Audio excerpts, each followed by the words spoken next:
kepada Presiden kita berharap.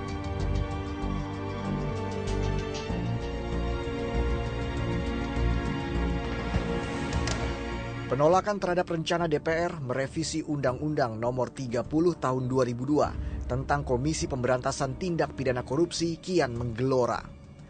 Apapun dalih dan alasan pembenarannya, ide untuk mengebiri kekuatan Komisi Pemberantasan Korupsi atau KPK sebagai penjaga muruah negara menghadapi kejahatan luar biasa bernama korupsi sudah jelas tidak mendapat simpati dari rakyat. Unjuk rasa, pernyataan bersama, dan macam-macam saluran ekspresi untuk menyuarakan penolakan tersebut semakin gencar dilakukan. Rakyat dari hampir seluruh lapisannya bergerak bersama. Mereka seolah ingin mengirim pesan kepada wakil-wakil mereka di parlemen bahwa saat ini rakyat bukanlah pihak yang mudah dibodohi dan dimanfaatkan. DPR boleh punya rencana, tapi kedaulatan tetap ada di tangan rakyat. Sudah selayaknya sebagai tetapi juga menerjemahkan suara-suara rakyat itu dalam ide, rencana, ataupun keputusan yang berpihak kepada rakyat. Ketika rakyat mencintai dan amat berharap pada aksi-aksi berani KPK memberangus virus korupsi, parlemen jelas tidak punya alasan untuk melemahkan upaya tersebut. DPR tak selalu ada di pihak rakyat. Mereka kerap dibutakan kepentingan, baik pribadi maupun partai, sehingga tidak ragu mencampakkan suara rakyat. Mereka acap lupa rakyatlah yang sejatinya telah memilih dan menjadikan mereka punya status terhormat sebagai anggota dewan. Dalam kasus revisi Undang-Undang KPK ini pun sama. Rakyat tidak mungkin berharap banyak kepada DPR untuk mencabut keinginan mereka mengutak-atik undang-undang tersebut sesuai keinginan mereka. Kini sudah saatnya rakyat menggantungkan harapan untuk penghentian pembahasan revisi Undang-Undang KPK kepada Presiden. Alasannya, pertama, Presiden Republik Indonesia ialah pemimpin tertinggi yang dipilih langsung oleh rakyat.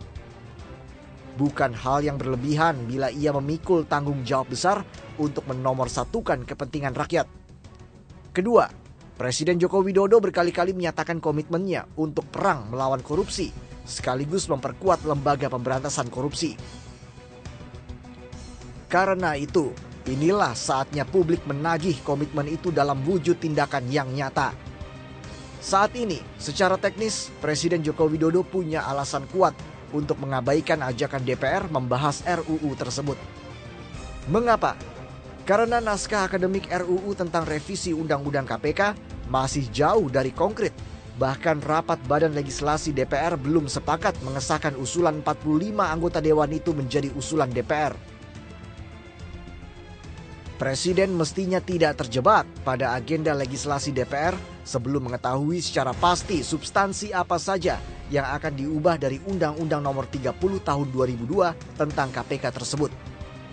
Bila perlu, dengan mengikuti prosedur administrasi ketatanegaraan yang ada, Presiden bisa saja menarik kembali rancangan undang-undang tersebut dari prolegnas. Hari ini Indonesia masih terkungkung oleh jeratan jejaring korupsi yang amat mengerikan. Perang ialah jalan satu-satunya untuk menumpas habis praktik lancung itu dari pucuk hingga ke akar, dan KPK semestinya menjadi ujung tombaknya. Darurat korupsi hanya akan bisa dilawan bila semua unsurnya memiliki kekuatan penuh. Dengan konsepsi seperti itu, Presiden pilihan rakyat sudah seharusnya berdiri di barisan paling depan untuk mencegah semua siasat, semua tipu muslihat untuk melemahkan dan mengebiri KPK. Presiden pun mesti memastikan bahwa perlindungan terhadap segala upaya pemberantasan korupsi di negeri ini akan menjadi salah satu agenda penting pemerintahannya. Tanpa itu, komitmen Presiden terhadap pemberantasan korupsi patut dipertanyakan.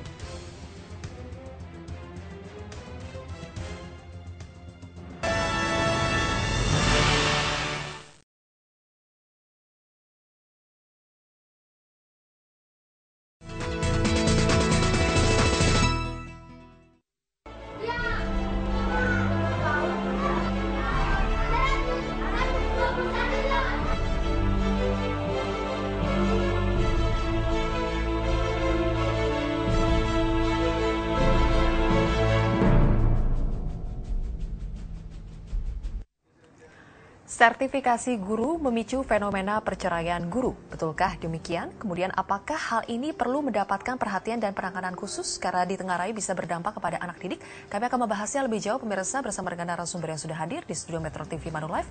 Tapi sebelum itu kita simak dulu bersama informasi berikut ini. Sertifikasi guru yang diikuti pemberian tunjangan profesi dalam jumlah relatif besar ditengarai memicu peningkatan perceraian di kalangan guru. Pasca sertifikasi, perceraian guru mencapai 11% di Kabupaten Sidoarjo, Jawa Timur. Selain itu, uang sertifikasi juga digunakan untuk membeli barang mewah seperti mobil. Demikian diungkapkan Kepala Dinas Pendidikan Kabupaten Sidoarjo pada Lokakarya Nasional, Perencanaan Strategis Pengembangan Keprofesian Berkelanjutan yang digelar USED Prioritas di Yogyakarta.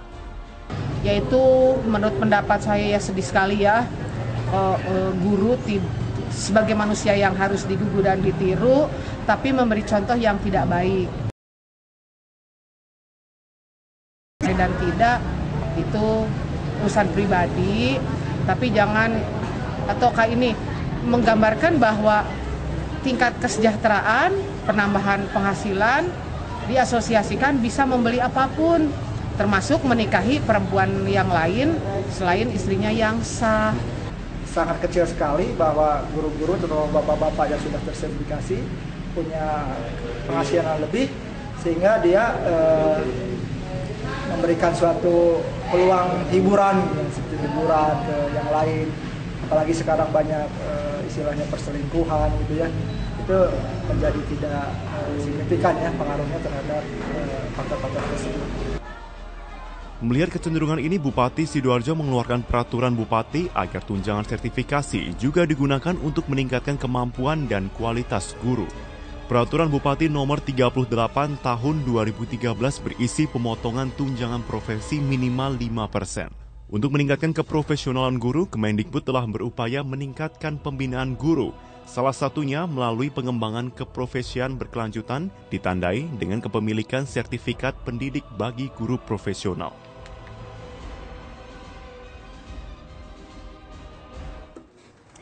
Dilema kesejahteraan antara tunjangan dan perilaku guru telah menjadi topik pada pagi hari ini. Saya akan langsung ke Ibu Reni Marlinawati, anggota Komisi 10, anggota yang membidangi pendidikan di DPR. Bu Reni, perceraian guru meningkat setelah adanya sertifikasi guru. Betulkah bisa disimpulkan demikian? Di beberapa tempat terjadi kasus seperti itu. Dan saya kira indikasi yang mengarah semakin meningkatnya jumlah kasus itu nampaknya terus terjadi. Dan saya kira ini juga hal serius yang harus jadi perhatian kita bersama. Karena begini, adanya sertifikasi itu kan salah satu amanat Undang-Undang Guru dan Dosen nomor 14 tahun 2005 dalam rangka meningkatkan mutu guru. Dia harus memiliki kompetensi, dia harus bersertifikat gitu ya, dia harus memiliki kualifikasi akademik gitu. Nah, di dalam upaya dia untuk memperoleh sertifikat itu, ada banyak syarat tentunya yang harus dipenuhi gitu ya. Kalau misalkan dulu berbasiskan portofolio gitu ya. Nah, di mana untuk itu banyak seminar, dia harus ikuti satu sertifikat dari seminar itu punya poin gitu ya. Kemudian berganti menjadi PLPG, Pendidikan dan Pelatihan Profesi Guru. Ini dulu sekitar 10 hari.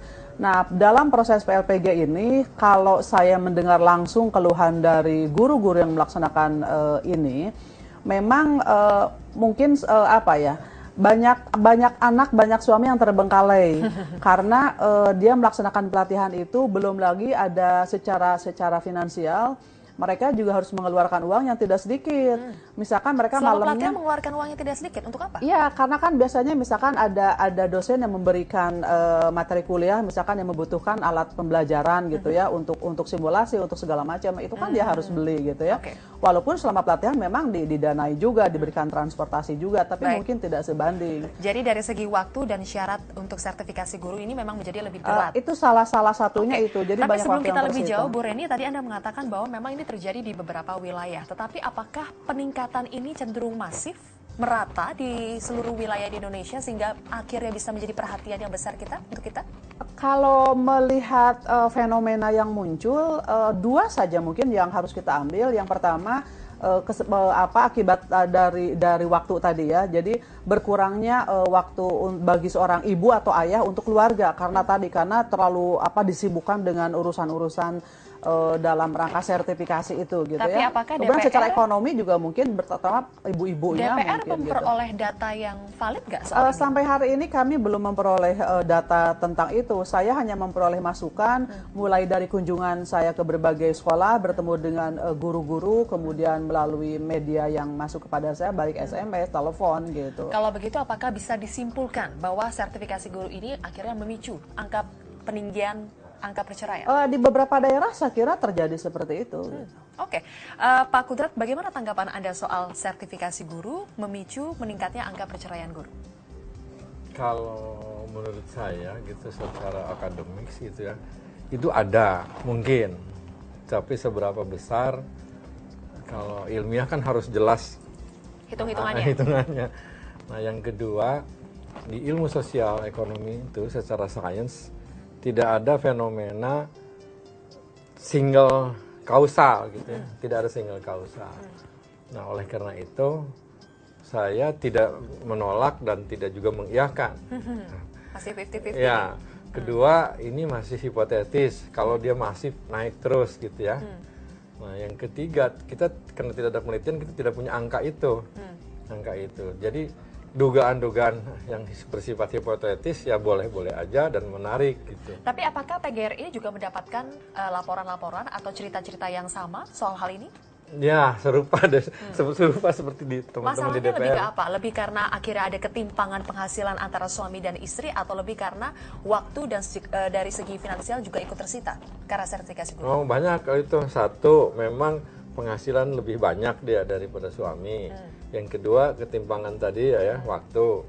Yang ketiga, memang kadang uang sertifikat kan tidak on time. Jadi orang tidak bisa merencanakan pembelanjaan.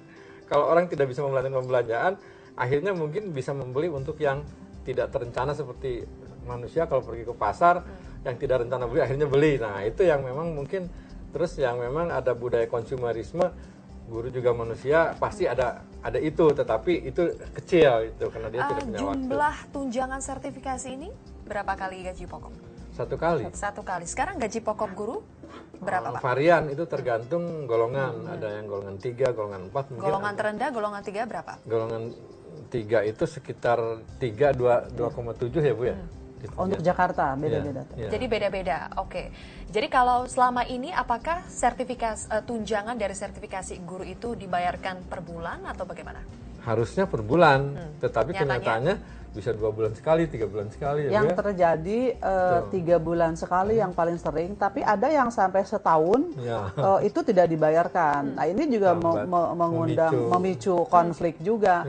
Jadi begini, kinerja dituntut gitu ya, sementara untuk kehidupan di rumah tangganya gitu. Karena gini, terutama yang untuk honorer ini, Pak Kudrat mungkin kan PNS. Kalau yang honorer itu, ketika dia memperoleh sertifikasi, maka gaji pokoknya itu dipotong gitu. Misalkan gini, kan dia ngajar 24 jam, mungkin per jam pelajaran itu kalau di luar kota sekitar 4.000 sampai 5.000 gitu ya, tambah transportasi. Itu katakanlah 1 bulan tuh 600.000 gitu ya, gaji honorer itu gitu.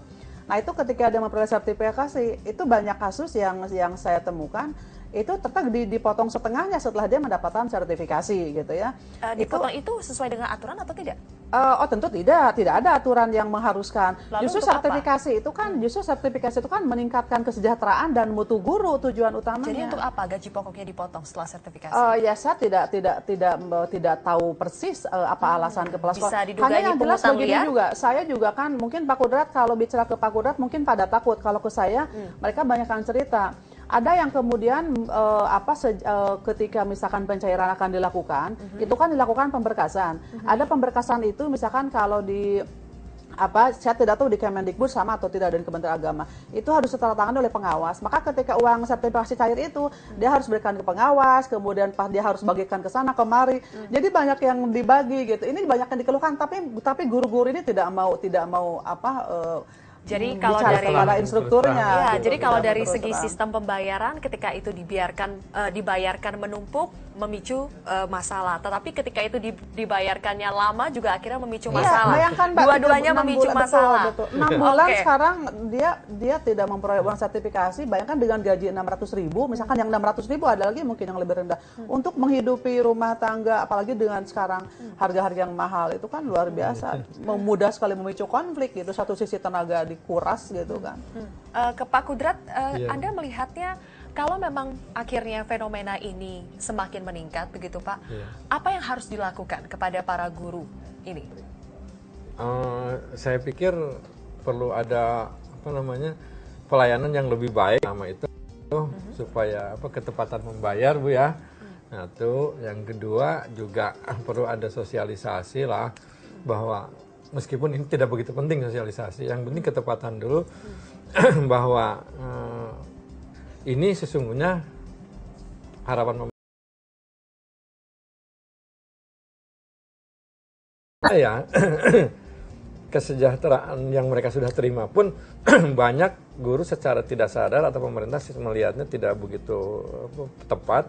Mereka itu banyak meningkatan, misalnya mungkin orang sehari-hari beli gadget kayaknya konsumerisme, tetapi kenyataannya apalah artinya sekarang kalau orang tidak punya gadget, kalau mau mengajar bisa ketinggalan sama murid. Nah itu kan sesuatu yang tidak dapat dilihat oleh teman-teman mungkin dari kementerian, oleh pemerintah, atau mungkin dia beli laptop, atau mungkin dia tambah wawasan kemana. Nah itu kan justru ini tidak ada yang meneliti seberapa besar signifikan dari kesejahteraan itu yang diperoleh. Baik, kita tidak akan mempermasalahkan ketika memang tunjangan sertifikasi itu digunakan untuk meningkatkan kualitas. Misalnya tadi dengan membeli gadget seperti laptop gitu ya.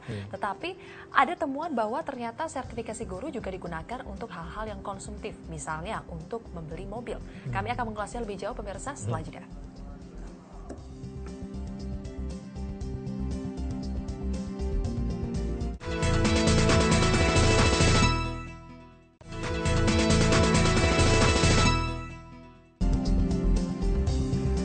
Dilema kesejahteraan antara tunjangan dan perilaku guru, itulah yang menjadi topik pada pagi hari ini. Saya kembali ke Ibu Reni. Bu Reni, tadi kita membahas lebih jauh soal apa saja faktor-faktor yang memicu perceraian di kalangan guru. Tadi ada waktu, kemudian juga sistem pembayaran. Tetapi pertanyaannya, apakah itu sebegitu parahnya sampai bisa mempengaruhi angka perceraian? Tentu kan kalau kasuistis itu tentunya tidak banyak dari sekarang misalkan hampir 1,4 juta mungkin ya guru yang sudah disertifikasi. Itu kan yang terjadi, mungkin saya tidak bisa mengkuantifikasi persentasenya berapa, apakah 10% ataukah tidak gitu. Tapi kan walaupun kecil itu bukan berarti harus dibiarkan dong gitu kan, tetap harus ada upaya-upaya. Karena walau bagaimanapun guru ini kan figur bukan hanya yang dituntut dia mampu menyampaikan pengetahuan kepada anak, tapi juga harus menjadi figur yang ditauladani. Biasanya kan guru itu bukan hanya ditoladani di lingkungan kelas, biasanya di masyarakat pun biasanya ditokohkan juga gitu ya. Nah maka dari itu hendaklah guru itu memang harus menjadi tauladan baik di sekolah maupun di masyarakat gitu kan. Tapi yang menjadi pertanyaan, kalau misalnya datanya itu belum jelas, apabila persentasenya kecil, bisa saja ini bukan disebabkan oleh sertifikasi guru, tetapi memang faktor yang lain. Tapi saya atas nama teman-teman guru yang mengeluh gitu ya, yang curhat gitu ya, bagaimana beratnya beban mengajar ketika dipersyaratkan 24 jam berdiri di ruang kelas, padahal justru di luar ruang kelas itu jauh lebih berat tugasnya, mulai dari membuat rencana pembelajaran, membuat RPP gitu ya, sampai kemudian dia tampil di sekolah, sampai di ruang kelas, setelah itu kemudian dia harus melakukan evaluasi malamnya gitu ya. Itu bukan waktu yang mudah gitu ya, apalagi misalkan musim tes nih gitu ya. Itu guru-guru itu ketika musim tes itu luar biasa sibuk. Nah kemudian ditambah lagi tadi Mbak, ketika misalkan dia mengikuti pelatihan yang jauh dari rumah gitu ya, dia harus meninggalkan anak. Jadi begini keluhan mereka tuh, ini kenapa sih kok ada kebijakan yang satu sisi ingin meningkatkan mutu guru, tapi satu sisi malah kok membuat murid terlantar karena murid harus ditinggalkan selama 10 hari gitu ya. Nah ini juga keluhan dari guru. Akhirnya bukan gitu. murid saja yang terlantar, tetapi keluarga juga terlantar gitu betul, ya. Betul. Kalau dilihat dari persentasenya Bu, ini lebih banyak guru perempuan atau guru laki-laki yang akhirnya bercerai itu? Perempuan yang terjadi meminta, ya. gitu, yang meminta. Saya tidak tahu yang meminta, ada yang jelas ini banyak terjadi di guru-guru yang perempuan gitu ya. Mungkin tadi yang pertama kan lalu bagaimanapun ibu itu adalah pimpinan rumah tangga, kepala keluarga, betul suami, tapi kepala rumah tangga, urusan rumah tangga itu adalah ibu gitu ya. Okay. Jadi bisa kebayangkan gitu. Apalagi misalkan ketika tidak terjadi perbedaan pendapat dengan suami, kemudian terjadi juga perbedaan pendapatan gitu ya. Memang jujur saja pengalaman saya kalau saya memberikan ceramah gitu ya, memberikan materi di forum-forum seminar guru. Kalau dulu memang paling ada hanya beberapa motor, kalau sekarang sudah banyak senior, sudah banyak apa.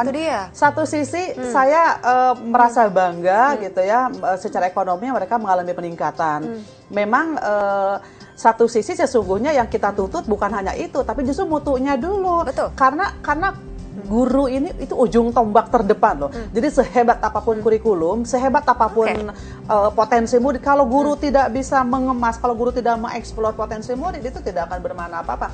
Intinya ini memang harus dicari satu formulasi bagaimana meningkatkan guru ini dari sisi, memang kan syarat untuk sertifikasi sekarang kualifikasi harus terpenuhi, dia harus S1 dulu, terus harus sudah mengajar sekurang-kurangnya 2 tahun. Walaupun faktanya masih ada yang 6 tahun jadi honorer belum juga lulus sertifikasi gitu ya. Nah ini juga kan PR juga saya kira buat kita. Tadi Bu Reni sudah menyinggung soal sebagai pendidik, guru itu punya tanggung jawab moral kepada masyarakat juga kepada muridnya. Kalau meningkatnya perceraian ini, apakah tidak akan memberikan contoh yang buruk untuk anak didiknya, Pak Kudrat? Ya, kalau betul cerai ya pasti semua orang juga pasti memberikan contoh tidak baik ya Bu ya. Nah, hanya barangkali ini tidak terlalu perlu diekspos. Kenapa? Jangan sampai nilai setitik rusak sebelanga. Seperti banyak katanya anggota DPR yang suka ke departemen, ternyata mungkin hanya 1 dari 1000 dari sekian ratus kan, itu kan tidak bagus. Nah, kewajiban kita ini khususnya di domain pendidikan, marilah semua pihak menjaga pendidikan dan guru supaya kondusif dari media massa. Jadi maksudnya jangan digeneralisir begitu Pak ya? Itu, di samping itu juga jangan terutama jangan yang ditonjolkan yang jeleknya dari guru, karena dia kan guru semua bangsa, karena tidak ada pendidikan yang pendidikannya baik, gurunya tidak baik. Tetapi pasti ini akan menjadi bahan kritik Pak, ketika misalnya ada temuan guru menyalahgunakan tunjangan sertifikasi untuk hal-hal yang berbau hedonisme Pak. Misalnya tadi membeli mobil, padahal kan seharusnya uang itu untuk meningkatkan mutu. Oke, kalau itu sesungguhnya sampai hari ini setahu saya tidak ada tunjangan guru yang disalahgunakan dari 1 juta, nggak ada. Yang kedua, bagaimana bisa dijamin Pak dari 1,4 juta tadi tidak ada yang menyalahgunakan? Satu, laporannya juga tidak ada, ya kita kan harus berbasis laporan formal. Kedua, baru obrolan kicauan aja. Yang ketiga, kalau guru mempunyai sesuatu motor atau mobil, itu saya pikir mereka juga manusia, human. Sama aja misalnya kalau muridnya tiap hari naik mobil, gurunya naik motor kehujan kepanasan, guru ingin punya mobil, kebetulan dia punya ya normal ya. Bahkan yang paling ngeri ada di satu literatur, bayangkan aja kalau RRC itu kan manusianya 1 juta, 1 miliar ya? Kalau mereka itu 10% aja punya mobil, berarti sebanyak manusia Indonesia punya mobil itu. Nah itu kan sebetulnya tidak apa-apa juga. Uang misalkan dari sertifikasi pun disisihkan untuk kredit mobil, sebetulnya tidak apa-apa. Tidak apa-apa ya. Gitu ya. Toh itu kan kita memang tujuan utamanya itu ketika guru punya kompetensi, punya kualifikasi, punya sertifikasi, kemudian dia disertai dengan kesejahteraannya. Jangan dituntut dia guru harus bermutu, tapi kesejahteraannya tidak dibarengi sesungguhnya tidak itu. Jadi kita begini, kita ingin seiring dengan meningkatnya kualitas guru gitu ya, itu meningkat juga kesejahteraannya gitu. Maka dari itu menurut hemat saya, kalaupun toh kemudian mereka sekarang punya banyak mobil, jujur aja saya mendorong mereka untuk punya mobil, nggak apa-apa gitu. Tapi ingat, yang paling utama adalah bagaimana justru meningkatkan kompetensi diri, bagaimana meningkatkan profesionalisme gitu ya. Yang terpenting itu, karena begini, tak saya lupa 2 tahun yang lalu atau 3 tahun yang lalu, periode yang lalu itu pernah dilakukan uji kompetensi guru. Ternyata hasilnya itu masih di bawah standar gitu ya. Dari 3 sampai 7 itu masih di sekitar 4 ya Pak ya waktu itu mayoritas nilainya tuh. Sekarang itu udah artinya naik lagi. sekarang udah naik seiring waktu sekarang udah naik. Tapi itu intinya apa? Memang mungkin ini ideal, mungkin ini terasa sangat idealis. Tapi bagi saya bahwa guru itu dia harus cerdas. Dia tidak harus S2, tidak harus S3 gitu ya. Tidak harus punya kemampuan analitik, tapi bagaimana punya jiwa mendidik, bagaimana bisa mentransfer ilmu pengetahuan dan juga bagaimana menyatukan jiwa dirinya dengan anaknya. Kan gini guru itu membuat anak yang tidak cerdas menjadi cerdas gitu kan. Kan poinnya itu gitu ya. Maka kemudian ketika sekarang pelatihan guru itu misalkan dititik beratkan kepada metodologi bagaimana misalkan menyampaikan ilmu di kelas, bagaimana menyampaikan proses pendidikan dia lakukan misalkan. Poinnya di situ sesungguhnya gitu ya. Maka dari itu menurut hemat saya jangan kemudian menuntut guru itu untuk memiliki kualitas yang misalkan melebihi kapasitasnya, nggak usah gitu, nggak perlu gitu. Jadi yang wajar-wajar kan begini. Banyak sekarang misalkan lulusan yang S1 ini kemudian dilatih 1 tahun kemudian dia mengajar di kelas. Ini yang harus digenjot bagaimana metodologi cara menyampaikan ilmu yang kau miliki kepada. Kalau begitu, apakah pertanyaannya harus ada revisi dari sistem tunjangan atau sistem sertifikasi guru ini? Bagaimana caranya supaya ini lebih baik dan tidak akhirnya menyisakan ekses tadi seperti guru anak-anak muridnya terlantar, kemudian keluarganya juga pada akhirnya terlantar dan guru dituntut melebihi kapasitasnya. Kami akan ulas lebih jauh, tapi kita harus jeda lagi, pemirsa. Kami akan kembali sesaat lagi.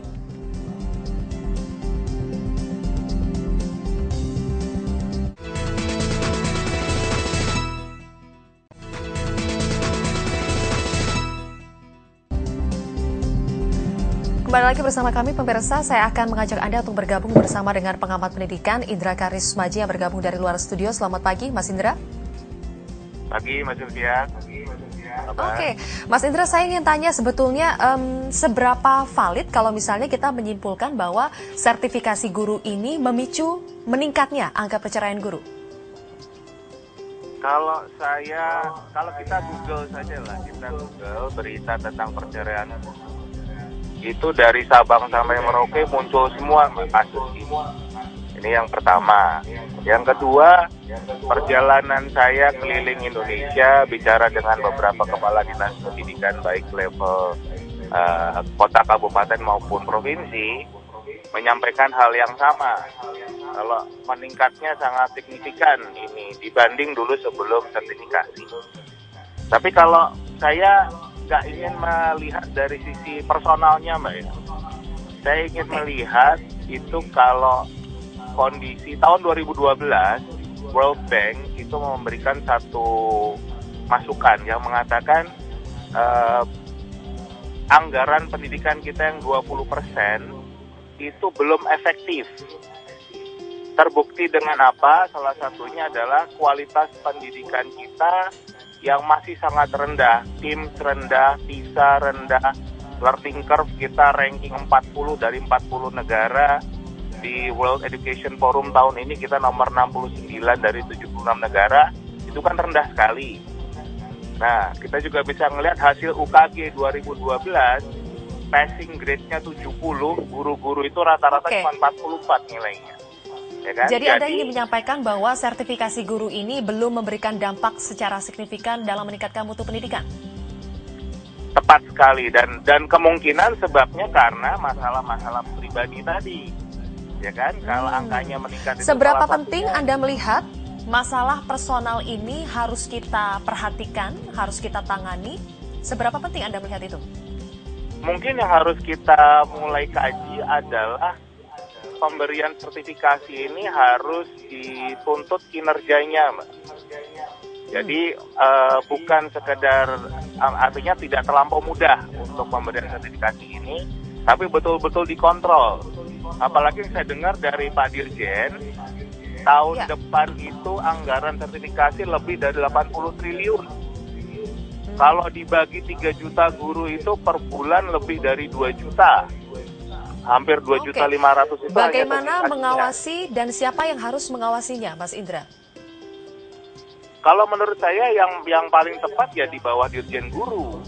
Karena kan kebetulan guru-guru kalau sekarang berada di bawah Dinas Pendidikan, SD, SMP di bawah kota kabupaten, SMA, SMK tahun depan akan di bawah provinsi. Oke. Artinya yang mengawasi adalah kementerian, tapi nanti eksekusi dan kita bicara reward, kita bicara punishment, itu bisa dari Dinas Pendidikan.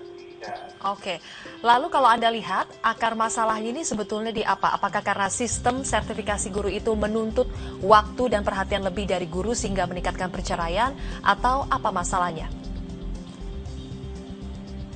Sulit ya kalau dikatakan apa penyebab utamanya, tapi yang jelas ini kan timbul karena tadi ada pendapatan lebih, ada ya mungkin kalau kita bicara personal ya, kembali lagi ini kondisi personal.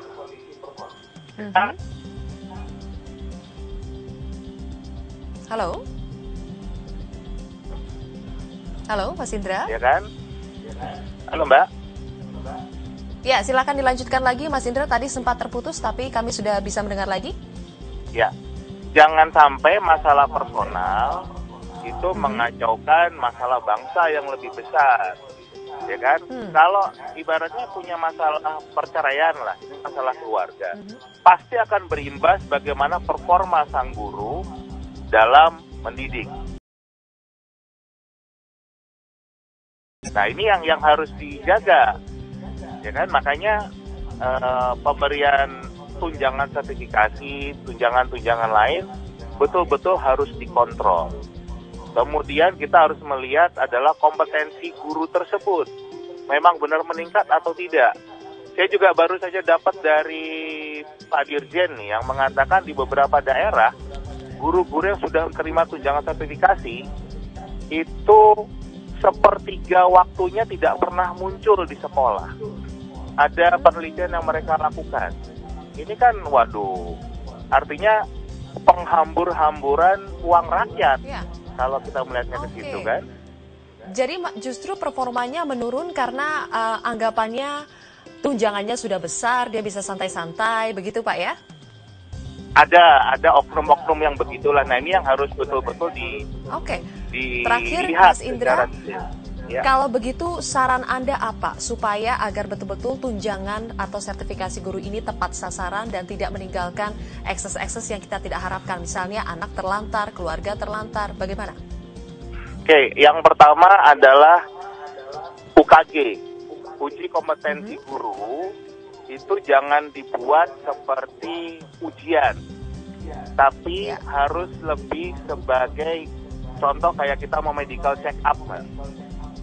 Jadi kita betul-betul punya peta guru ini seperti apa, kelebihannya di mana, kekurangannya apa. Nah dari situ baru kita lihat pembinaannya apa yang paling cocok, dari sisi kejiwaannya bagaimana. Karena juga banyak terus terang guru yang tidak cocok untuk menjadi seorang pendidik kan gitu. Tapi itu yang tidak pernah diteliti kan, tidak pernah dilihat. Saya sering temui contoh guru bahasa Inggris di DKI Jakarta misalnya, yang nggak bisa bahasa Inggris sama sekali. Gimana caranya mau ngajar bahasa Inggris? Bahasa Inggris yang nggak bisa sama sekali. Ini fakta yang ada di lapangan kan. Nah, baik. Terima kasih banyak Mas Indra Karismaji, pengamat pendidikan, atas waktunya bersama kami. Terima kasih. Nanti saya akan minta tanggapannya dari Ibu Reni dan juga Pak Kudrat tadi atas pernyataan dari pengamat pendidikan. Kami akan kembali pemirsa sesaat lagi.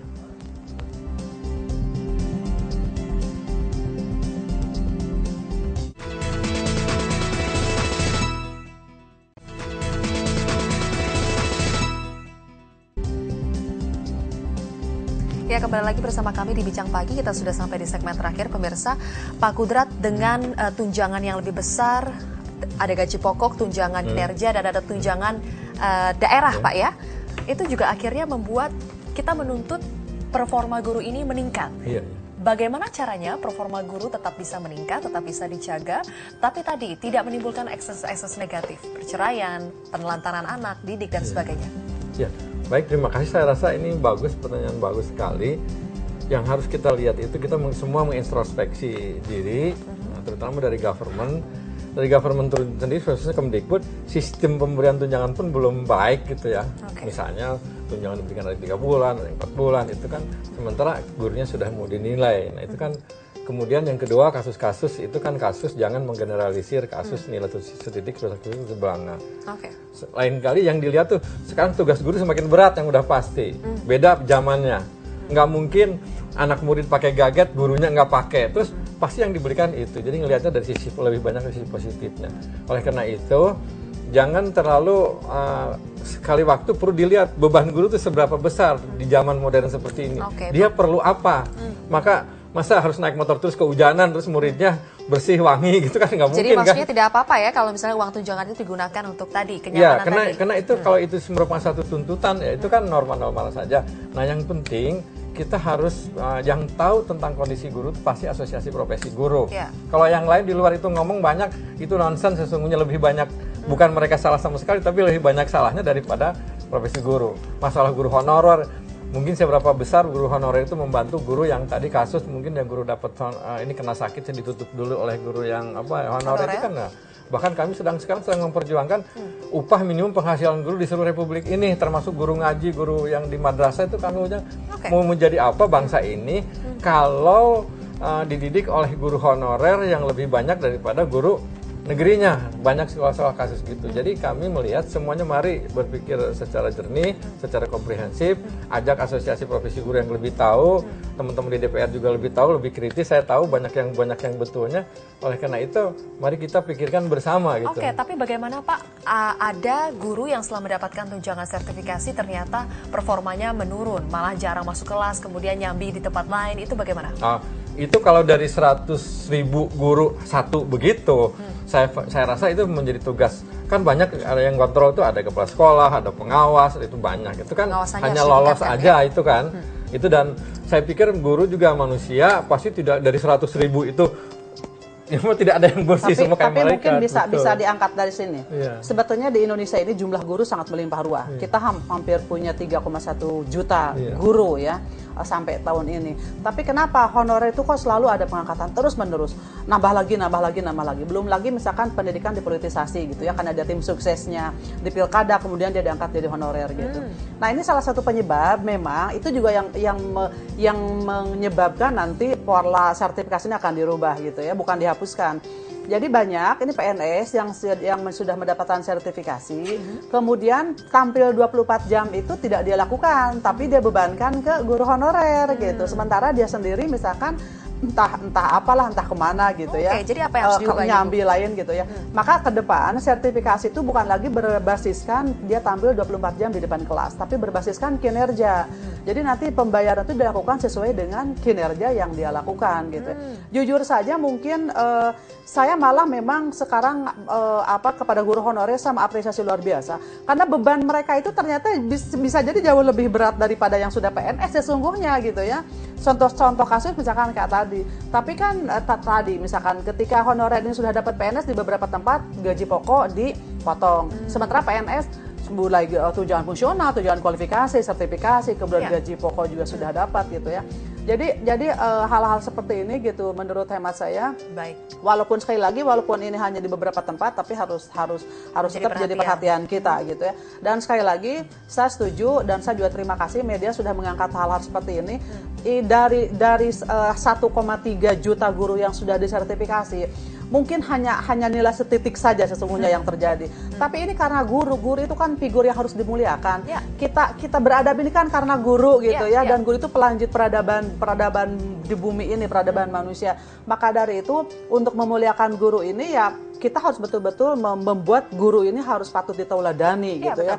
Jadi dari sisi keilmuannya dia menjadi teladan anak, kemudian sisi kompetensi sosialnya dia menjadi keteladanan masyarakat gitu. Dan kita tentu harus jadi figur yang dibanggakan. Menunggu bagaimana upaya dari pemerintah dan juga dari DPR tentunya untuk mengawasi supaya lebih ada perbaikan untuk guru dari sistem sertifikasi maupun dari sistem lainnya. Kita sedang mengupayakan formulasi supaya transfer 78 triliun sekarang 8 triliun di pusat, 70 triliun di daerah. Ini transfer tepat waktu, jangan telat-telat terus. Itu saya dari dulu sudah pusing saya mengkritisi masalah sepertinya ini, masih gitu. banyak yang harus dievaluasi. Sangat banyak. Sertifikasi guru ini. Jangan perbaikan itu tambah lebih menyusahkan guru, lebih meresahkan guru. Terima kasih banyak Pak dari PGRI, terima kasih banyak Pak Kurota, Pak Kudrat Nugraha, Sekjen PGRI, dan juga Ibu Reni Marlinawati, anggota Komisi 10 DPR dari fraksi P3 atas waktunya.